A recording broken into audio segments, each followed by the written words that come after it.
আলহামদুলিল্লাহ আলহামদুলিল্লাহ আলহামদুলিল্লাহ ওয়াহদাহু ওয়াসসালাতু ওয়াসসালামু আলা মান লা নাবিয়্যা বা'দা। আজকে আমরা একটা কিচ্ছা সম্পর্কে আলোচনা করব, মুসা আলাইহিস সালাম ও রাখালের কাহিনী। মুসা আলাইহিস সালাম ও আল্লাহর মাঝে কথোপকথন কেন্দ্রিক বানোয়াট কিচ্ছা কাহিনীর শুরু শেষ নেই।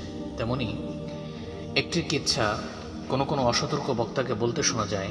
কিচ্ছাটি হলো, একদিন আল্লাহ তাআলার সঙ্গে কথা বলার জন্য হযরত মুসা আলাইহিস সালাম তুর পাহাড়ে যাচ্ছিলেন। পথিমধ্যে একজন রাখালকে দেখতে পান।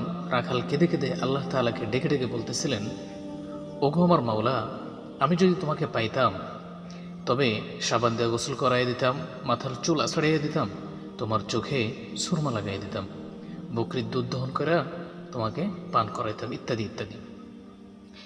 রাখালের কথা শুনে মুসা আলাইহিস সালাম বললেন, রাখাল, এসব তুমি কি বলতেছ? মাবুদের কি মানুষের মতো শরীর আছে? মাবুদের শানে এসব কথা বলার জন্য তুমি কাফের হয়ে গিয়েছ।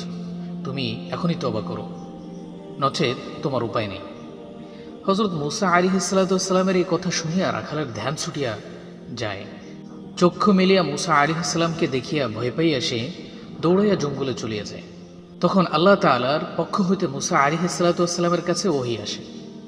হে মুসা, এই ব্যক্তি আমার সামনে কি মজার প্রেমের কথা বলতেছিল, আমি হাতে কত খুশি হইতেছিলাম, তুমি তাহাতে বাধা দিয়া কেন তাহাকে আমার থেকে দূরে সরাইয়া দিলে? তোমাকে তো পয়গম্বর বানাইয়া এজন্য পাঠিয়েছি যে তুমি মানুষদেরকে আমার সাথে জুড়িয়া দিবে, কিন্তু তুমি তো এটা কি করলে? আমার বান্দাকে আমার থেকে পৃথক করিয়া দিলে। তখন মুসা আলাইহিস সালামের মনে হইল, আল্লাহ পাক যেমন নারাজ হইয়াছেন, তাতে হয়তো আমার পয়গম্বরই আর থাকবে না। তাই তাড়াতাড়ি রাখালের খোঁজে বেরিয়ে পড়লেন যে রাখাল কই। তাকে পূর্ববৎ কথা চালিয়ে যেতে বললেন। রাখাল তখন বলে, হে মুসা, আপনি আমাকে আল্লাহর এশক থেকে বহুদূরে সরাইয়া দিয়েছেন। আমি আল্লাহর এশকে গরক হইয়া সিদরাতুল মুনতাহা হইতে 1,00,000 বছরের রাস্তা অতিক্রম করিয়াছিলাম। বাধা দিয়ে আপনি আমাকে সেই নিয়ামত থেকে বঞ্চিত করিয়াছেন। এটি একটি বানোয়াট কিচ্ছা। এর কোনো ভিত্তি নেই, কোনো নির্ভরযোগ্য সূত্রে, এমনকি জাল সূত্রেও তা পাওয়া যায় না। তাছাড়া এই কিচ্ছাটি আল্লাহ তাআলার শানে এবং তার রাসূল এবং নবী আলাইহিস সালামের বিষয়ে ধৃষ্টতামূলক কথাবার্তা রহিয়াছে।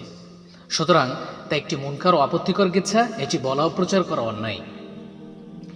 কোনো কোনো বইয়ে কিচ্ছাটি নকল করতে দেখা যায়, কিন্তু কেউ এর সনদ উল্লেখ করেনি। অনেকে এই কিচ্ছাটি বলেন যে এতে যে উদ্ভট কথাবার্তা রয়েছে তা বিভিন্ন ব্যাখ্যা দাঁড় করান, যা মোটেও কাম্য নয়। প্রথমে কোনো বর্ণনা সূত্রগত দিক থেকে প্রমাণিত হতে হবে, এরপরেতে জনসাধারণের বোধগম্য নয় এমন কোনো কথা থাকলে শরীয়তের উসুল ও মূলনীতির আলোকে তার ব্যাখ্যা করতে হবে। কিন্তু কোনো বিষয় যদি প্রমাণিত না হয়, তার আবার ব্যাখ্যা কিসের? এই কিচ্ছাটি প্রসঙ্গে কেউ কেউ তো নাউযুবিল্লাহ এমন কথাও বলে যে কখনো কখনো একজন সাধারণ আল্লাহর ওলি মারফতের এমন স্তরে পৌঁছে যান যে একজন নবীরও সে সম্পর্কে খবর থাকে না, যেমন এই কিচ্ছায়। নাউযুবিল্লাহ মিন যালিক। এত স্পষ্টই কুফরি কথা। আল্লাহ তাআলা আমাদেরকে এমন ধৃষ্টতামূলক কথাবার্তা বলা থেকে হেফাজত করুক, আমিন।